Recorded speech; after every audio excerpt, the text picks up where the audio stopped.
Good morning students. Chemistry की class में आप सबका स्वागत है। तो बेटे,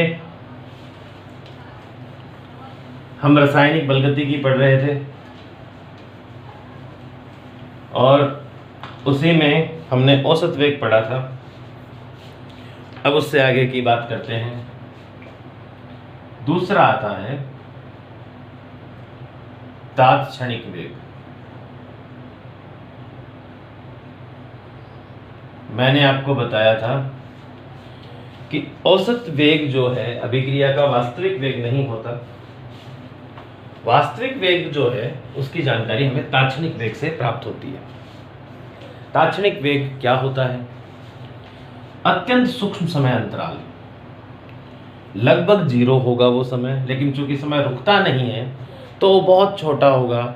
इतना छोटा समय अंतराल होगा कि हम उसे लगभग जीरो मान लेंगे। तो हम क्या कह सकते हैं? अत्यंत सूक्ष्म समय अंतराल।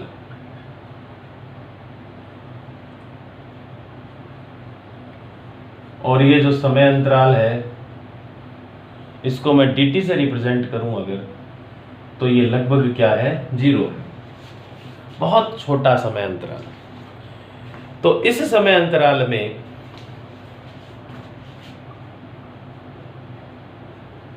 क्रियाकारक की सांद्रता में ह्रास की दर अथवा उत्पाद की सांद्रता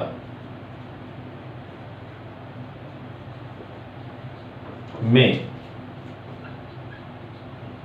वृद्धि की दर को तात्क्षणिक वेग कहते हैं। आप देखेंगे कि सारी परिभाषा वही है जो हमने कल लिखी थी। हमने कल क्या लिखा था?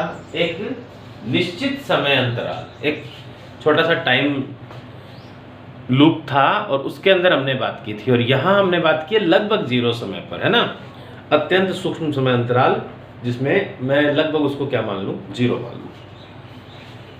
तो बेटे इसमें हम कैसे याद करेंगे?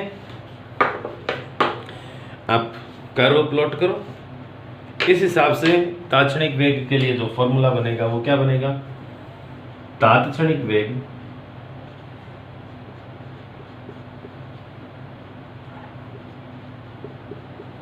बराबर plus minus dc upon dt।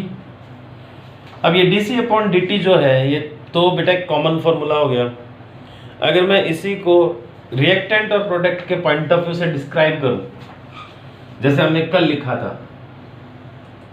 तो वो डिस्क्राइब करें तो कैसे लिखेंगे इसको? रिएक्टेंट के लिए, क्रियाकारक के लिए क्या लिखूं? तात्क्षणिक वेग बराबर, उसमें कमी आई थी तो माइनस डी। रिएक्टेंट को हमने लिखा था R अपॉन dt। तो क्रियाकारक के दृष्टिकोण से मैं इसको ऐसे लिखूं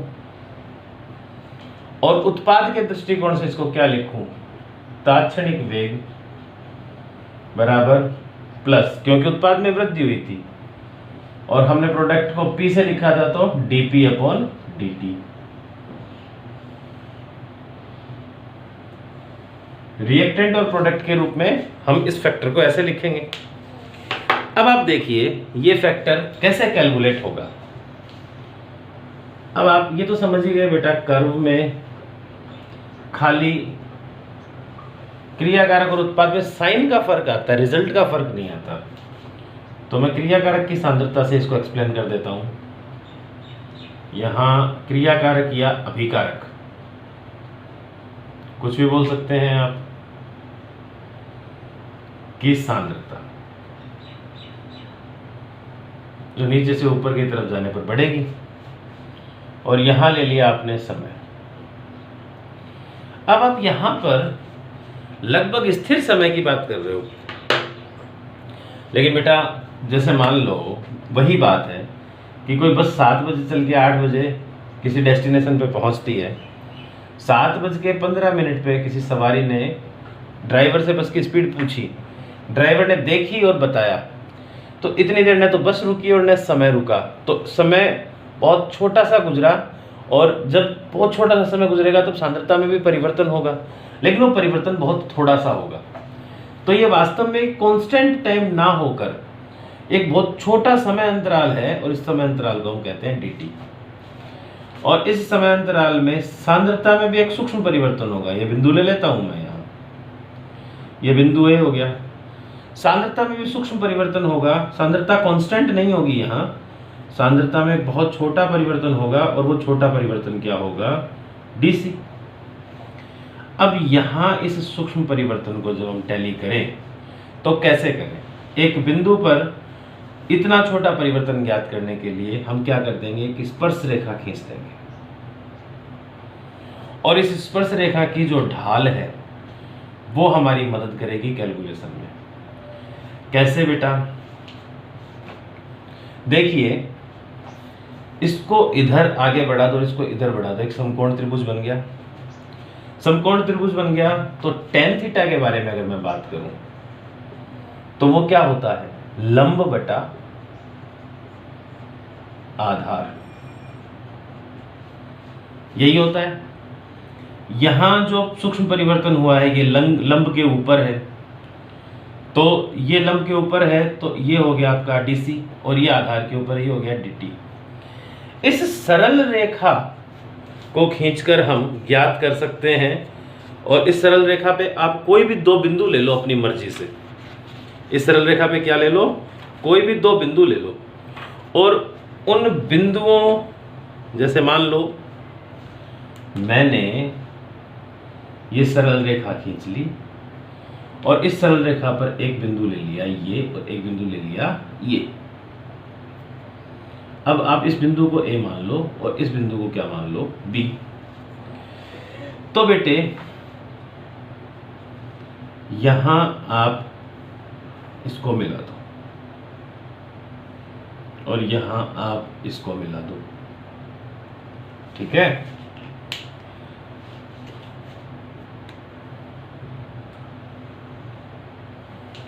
अब आपको यहां पर एक समय अंतराल मिल गया, और इस समय अंतराल को आप क्या कह दोगे, सॉरी वो सांद्रता में अंतर मिल गया, इस सांद्रता में अंतर को आप क्या कह दोगे, dc। और यहां आपको एक समय अंतराल मिल गया, और समय अंतराल को क्या कह दोगे आप, dt। तो अगर क्रियाकारक के लिए लिखोगे तब तो इस तरीके से लिखोगे फैक्टर को, और उत्पाद के लिए लिखोगे तब इस तरीके से लिखोगे। तो हम क्या कह सकते हैं कि अत्यंत सूक्ष्म समय अंतराल में क्रियाकारक की सांद्रता में ह्रास की दर अथवा उत्पाद की सांद्रता में वृद्धि की दर को तात्क्षणिक वेग कहते हैं। इसे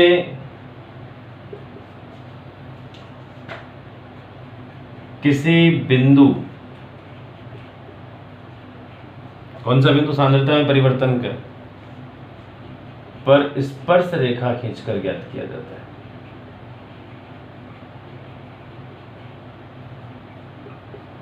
खींचकर ज्ञात किया जाता है। कैसे करेंगे हम? किसी बिंदु पर स्पर्श रेखा खींचेंगे, यहां बिंदु था, और फिर स्पर्श रेखा खींच के यहां स्पर्श रेखा पर आप कोई भी बिंदु ले लो, और उससे आप dt और dc कैलकुलेट कर लो और रख दो। तो बेटे आप इसका स्क्रीनशॉट ले लो, फिर इससे आगे की बात करते हैं।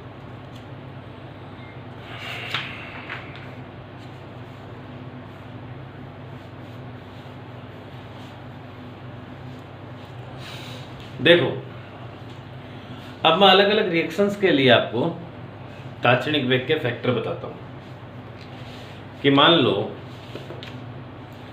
रिएक्शन हो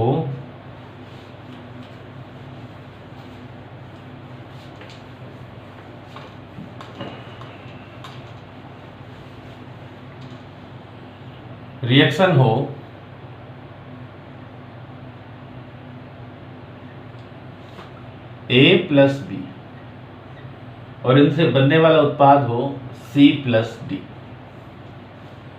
तो इसके लिए आप तात्क्षणिक वेग क्या लिखेंगे? तात्क्षणिक वेग ही अभिक्रिया का वास्तविक वेग होता है, तो इसे आप अभिक्रिया वेग भी लिख सकते हैं। ठीक है, तो तात्क्षणिक वेग या अभिक्रिया वेग एक ही बात है। क्या लिखेंगे? चूंकि एक क्रिया कारक है तो इसकी सांद्रता में कमी आई, तो एक ही सांद्रता में सूक्ष्म परिवर्तन की दर, समय का भाग दे दिया तो दर आ गया, बराबर किसके होगा? बी की सांद्रता में सूक्ष्म परिवर्तन, परिवर्तन कैसा है? कमी है, इसलिए माइनस, क्योंकि ये उत्पाद है, की दर, बराबर क्या होगा?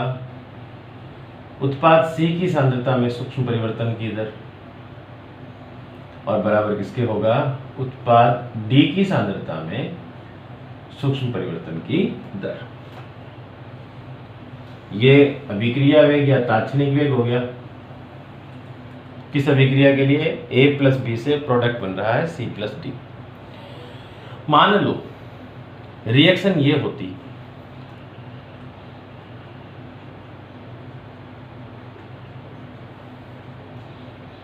To A plus B 3C plus D, तब क्या होता? इसी रिएक्शन को मैं एक और दृष्टिकोण से लिख सकता हूं। मैं लिख सकता हूं a plus B C plus C plus D. तो इतने ए की मात्रा में परिवर्तन में लगा समय या परिवर्तन की दर, दूसरा इतने ही ए की मात्रा की परिवर्तन की दर बराबर इतने ही बी की मात्रा की परिवर्तन की दर। बेटे इसको ध्यान से देखो, आप एक बात समझ में आएगी कि ए के खर्च होने की दर दुगनी है। आप सपोज करो इसके रिस्पेक्ट में मैं अभिक्रिया वेग लिखता, बी के रिस्पेक्ट में अभिक्रिया वेग लिखता, तो मैं क्या लिखता? माइनस बी की सांद्रता में परिवर्तन की दर, और वो किसके बराबर है? इतने ए के या इतने ए के सांद्रता में परिवर्तन की दर के बराबर। यानी कि ए की सांद्रता में परिवर्तन की दर यानी ए के खर्च होने की दर बी के खर्च होने की दर से दुगनी है। तो ये दर दुगनी है तो वेग इसका आधा है। ये दर दुगनी है तो वेग इसका आधा है। ऐसे ही सी के बनने की दर डी के बनने की दर से 3 गुनी है, यानी कि वेग सी के निर्माण की दर का 1/3 है। तो ऐसे में बी के लिए तो हम ये लिखेंगे, ए के लिए क्या लिखेंगे? ए के लिए लिखेंगे अभिक्रिया वेग आधा है, मैंने आपको बताया डबल स्पीड से खर्च हो रहा है, माइनस 1/2 ए की सांद्रता में परिवर्तन की दर बराबर माइनस बी की सांद्रता में परिवर्तन की दर बराबर प्लस 1/3, क्योंकि ये 3 गुण स्पीड से बन रहा है, सी की सांद्रता में परिवर्तन की दर बराबर प्लस डी की सांद्रता में परिवर्तन की दर।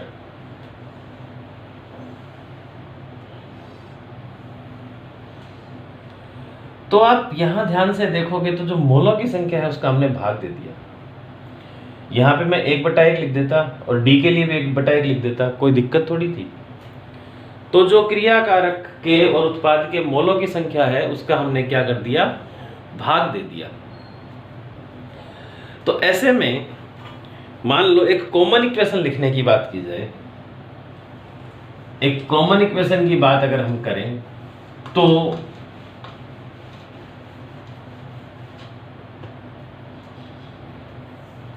फॉर एग्जाम्पल ए के ए मोल प्लस बी के बी मोल, या बुक को फॉलो करूं तो M1A प्लस M2B,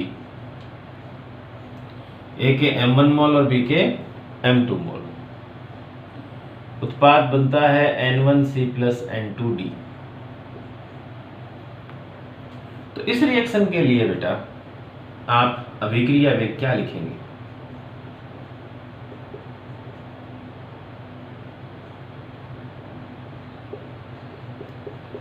हम अभिक्रिया वेग लिखेंगे -1/m1 dA/dt बराबर -1/m2 dB/dt बराबर प्लस 1/n1 dC/dt बराबर प्लस 1/n2 dd/dt। यह हो गया इसके लिए अभिक्रिया वेग। अगर किसी जनरल रिएक्शन हम कोई रिएक्शन उठा लें, जैसे कि N2 प्लस 3H2, ये कोई अभिक्रिया है, अमोनिया के निर्माण की अभिक्रिया मैंने उठा ली। 2NH3, तो इसके लिए अभिक्रिया वेग के फैक्टर को मैं कैसे लिखूंगा? इसके लिए अभिक्रिया वेग क्या होगा? -dN2/dt बराबर -1/3 dH2/dt बराबर प्लस 1/2 dNH3/dt। तो इस तरीके से तात्क्षणिक वेग या अभिक्रिया का वास्तविक वेग ज्ञात किया जाता है। इसका आप स्क्रीनशॉट ले लीजिए, फिर हम बात करेंगे इससे आगे की।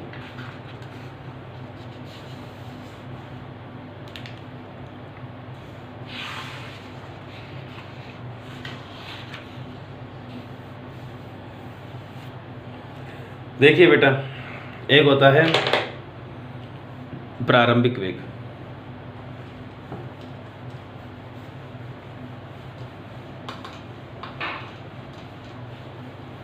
तीसरे प्रकार का जो वेग है वो है प्रारंभिक वेग।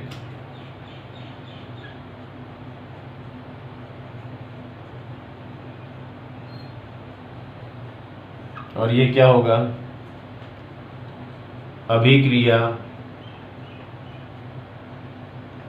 के प्रारंभ में मतलब जब रिएक्शन स्टार्ट हुई है तो t बराबर लगभग 0, जो पहला समय है उससे आगे समय बढ़ता गया है ना, पर अभिक्रिया का वेग, तो अभिक्रिया का वेग क्या होगा? अभिकारक की सांद्रता में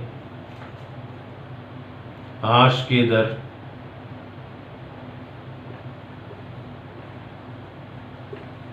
अथवा उत्पाद की सांद्रता में वृद्धि की दर को अभिक्रिया का प्रारंभिक वेग कहते हैं।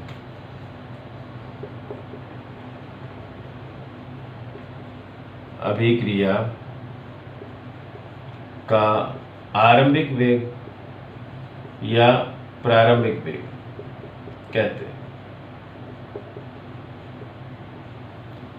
इसे भी बिंदु पर सरल रेखा खींचकर ज्ञात किया जाता है। ये हो गया आपका सांद्रता है क्रियाकारक की, अभिकारक की, वाई एक्सिस पे। एक्स एक्सिस पे क्या है? समय है। ये कोई बिंदु है क्रियाकारक के लिए लगभग 0 समय पर, और इस पर स्पर्श रेखा खींचेंगे और उस स्पर्श रेखा की ढाल पर हम कोई बिंदु ले लेंगे 2, और उससे क्या कैलकुलेट कर लेंगे? सांद्रता में परिवर्तन और परिवर्तन में लगा समय प्लस माइनस। ये हो जाएगा आपका आरंभिक वेग या प्रारंभिक वेग। क्रिया कारक के लिए इस फैक्टर को कैसे लिखते हैं और उत्पाद के लिए कैसे लिखते हैं, ये बात हम पहले से जानते हैं। तो बेटा इसका भी आप स्क्रीनशॉट ले लो।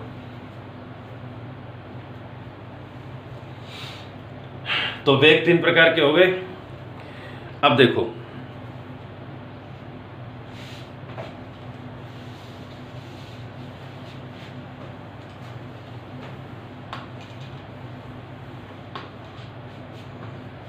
अभिक्रिया वेग की इकाई,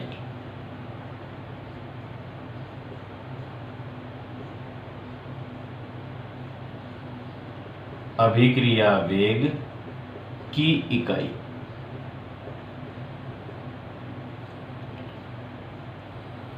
अभिक्रिया वेग क्या है?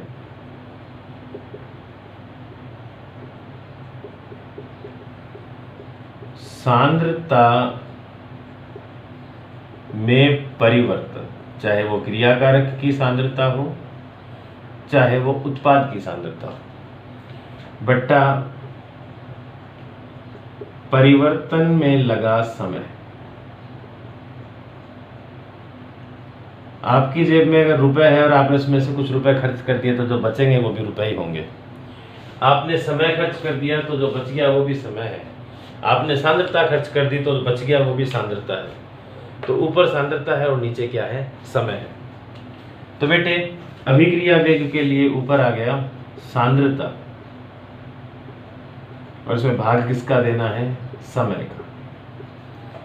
सांद्रता हम मोल प्रति लीटर में काम में लेते हैं, तो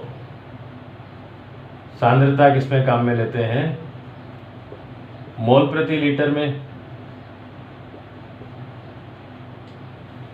तो ये क्या आ जाएगा? मोल प्रति लीटर, और इसमें किसका भाग दे रखा है? समय का। जब मोल में लीटर का भाग दिया हुआ है तो हम इसे कैसे लिखना चाहिए? मोल, लीटर नीचे आएगा और समय भी कहाँ है? नीचे। बेटे अभिक्रिया वेग के इस फैक्टर को मैं अरेंज करके लिखूं तो अभिक्रिया वेग को क्या लिखूंगा? मोल, लीटर ऊपर चला गया तो इनवर्स, समय भी ऊपर चला गया तो इनवर्स। समय को अगर मैं सेकंड में लिखूं तो सेकंड इनवर्स। अगर अभिक्रिया मंद है, कुछ मिनट लगाती है, तो समय आ जाएगा मिनट इनवर्स। अभिक्रिया बहुत मंद है और बहुत अधिक समय लगाती है तो घंटा इनवर्स, मंथ इनवर्स, जितना टाइम लगता है बेटा, ईयर इनवर्स, जो भी रिएक्शन के अंदर आपको दिया हो उसके हिसाब से हम लगा देंगे समय का मात्रक। तो ये तो हुई सांद्रता की इकाई, सॉरी उसकी अभिक्रिया वेग की इकाई। अभिक्रिया वेग के बाद में हम बात करते हैं वेग स्थिरांक की इकाई की।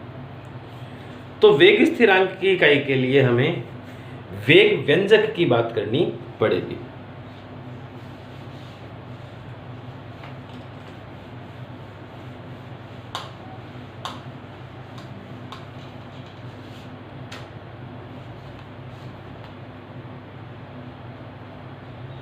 वेग व्यंजक तथा वेग स्थिरांक।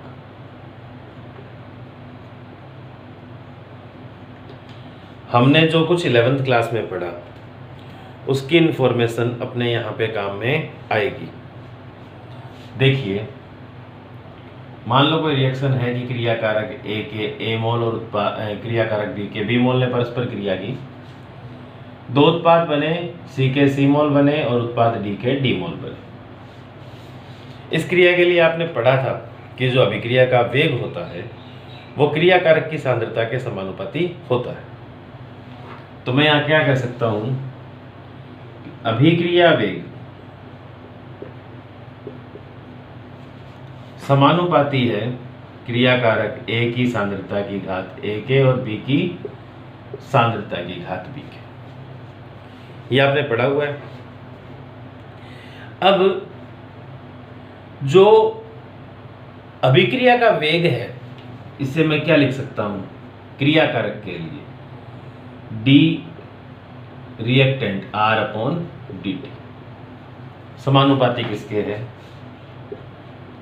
ए की सांद्रता की घात ए और बी की सांद्रता की घात बी के। और ये समानुपाती का निशान जब हम हटाएंगे तो क्या आ जाएगा, अभिक्रिया का वेग D R upon d T बराबर के ऑफ फॉरवर्ड रिएक्शन, आगे वाली अभिक्रिया के लिए ए की सांद्रता में परिवर्तन ए गुणा बी की सांद्रता में परिवर्तन बी। ये अग्र अभिक्रिया के लिए लिखा मैंने। अगर मान लो ये उत्क्रमणीय अभिक्रिया है तो क्रिया कारक उत्पाद में बदल रहा है, इसके लिए हमने ये फैक्टर लिखा। लेकिन उत्पाद के क्रिया कारक में बदलने के लिए ये फैक्टर लिखा जाए तो प्रतीप अभिक्रिया के लिए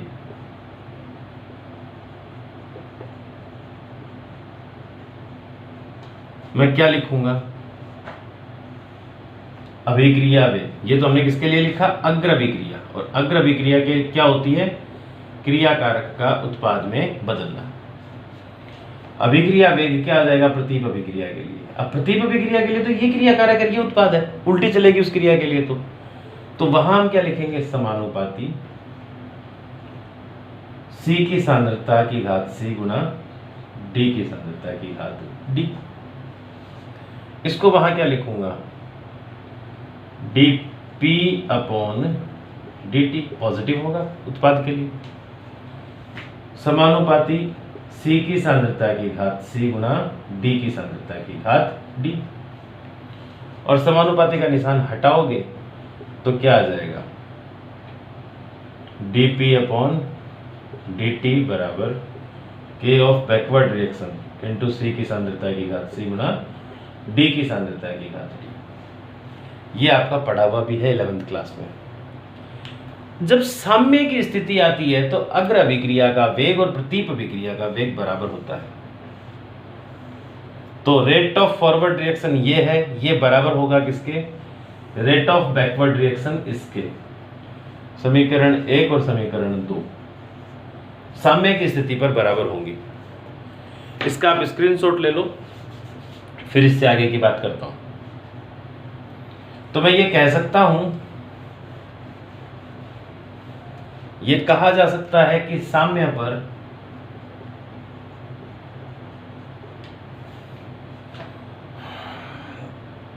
minus D R upon d T बराबर है plus D P upon d T के।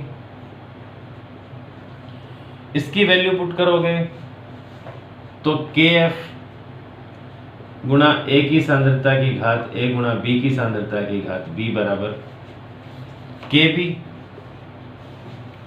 क्या है, गुणा सी की सांद्रता की घात सी गुणा डी की सांद्रता की घात डी। के एफ क्या है, अग्र अभिक्रिया वेग का वेग स्थिरांक। के बी क्या है, प्रतीप अभिक्रिया वेग का वेग स्थिरांक। अब कॉन्स्टेंट्स को तो एक तरफ ले लो और वेरिएबल को एक तरफ ले लो। तो सांद्रताओं को एक तरफ ले लो और कांस्टेंट को एक तरफ ले लो। मैं लिख सकता हूं के एफ अपॉन के बी बराबर सी की सांद्रता की घात सी गुणा डी की सांद्रता की घात डी बट्टा ए की सांद्रता की घात ए गुणा बी की सांद्रता की घात बी। बेटे यहां के एफ अपॉन के बी को क्या कहते हैं, वेग स्थिरांक कहते हैं। अभिक्रिया का वेग स्थिरांक कहते हैं।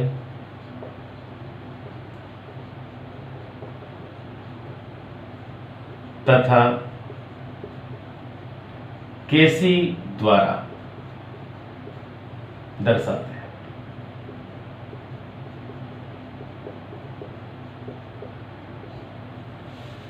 गैस के लिए इसको केपी से रिप्रेजेंट करेंगे, लेकिन क्रियाकारक के लिए इसको केसी से रिप्रेजेंट करेंगे। अब बेटा यहां जो ये फैक्टर आप देख रहे हो, इसी फैक्टर को क्या लिखा जा सकता है, के या केसी बराबर उत्पाद की सांद्रता में परिवर्तन बट्टा क्रिया कारक की सांद्रता में परिवर्तन।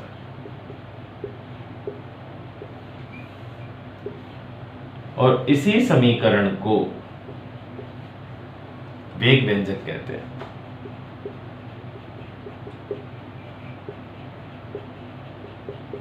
वेग व्यंजक कहते हैं। समझ में आ गई बात। अब इससे वेग स्थिरांक की इकाई ज्ञात करनी है, जो हम कल की क्लास में ज्ञात करेंगे। आज की क्लास में इतना ही। अपना और अपनों का ख्याल रखें, घर पे रहें, सुरक्षित रहें। मिलते हैं नेक्स्ट क्लास में, तब तक के लिए take care, thank you, bye.